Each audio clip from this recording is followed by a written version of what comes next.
ఆ లలితామాతకు ఆత్మ ప్రణామాలు తెలియజేసుకుంటూ శ్రీ లలిత సహస్రనామ రహస్య అద్వైతామృతంలో ఈరోజు 9వ శ్లోకాన్ని చూద్దాం మాస్టర్స్.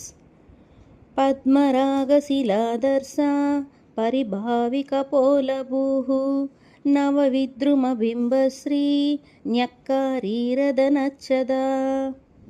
శ్లోకార్థం. అమ్మా, నీ చెక్కిళ్ళ తేజస్సు పద్మరాగ మణుకాంతుల వలె ప్రకాశిస్తున్నవి. పగడపు కాంతుల వలె మెరియుచున్న నీ అధరములు నీ సౌందర్యమును ద్విగుణీకృతం చేయుచున్నవి తల్లి అని అర్థం మాస్టర్స్. ఇప్పుడు అద్వైతామృతం చూద్దాం. యమ నియమాలతో కూడి జీవించే సాధకుడు కనీసం 3 గంటల పాటు శరీరాన్ని నిశ్చల స్థితిలో గనక ఉంచగలిగితే, ఆ విధంగా సాధన చేస్తే ఆసన సిద్ధిని పొందుతాడు. అప్పుడే అతడు తన ఇంద్రియాలను ప్రాపంచిక విషయాల నుంచి మరల్చి తన మనస్సును అంతర్ముఖం గావించి దానిని ఆజ్ఞాచక్రంలో నిలపగలుగుతాడు.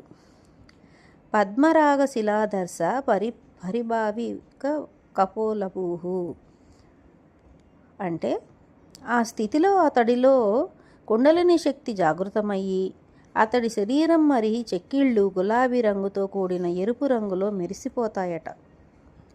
నవ విద్రుమ బింబశ్రీ న్యక్కారి రదనచ్చదా.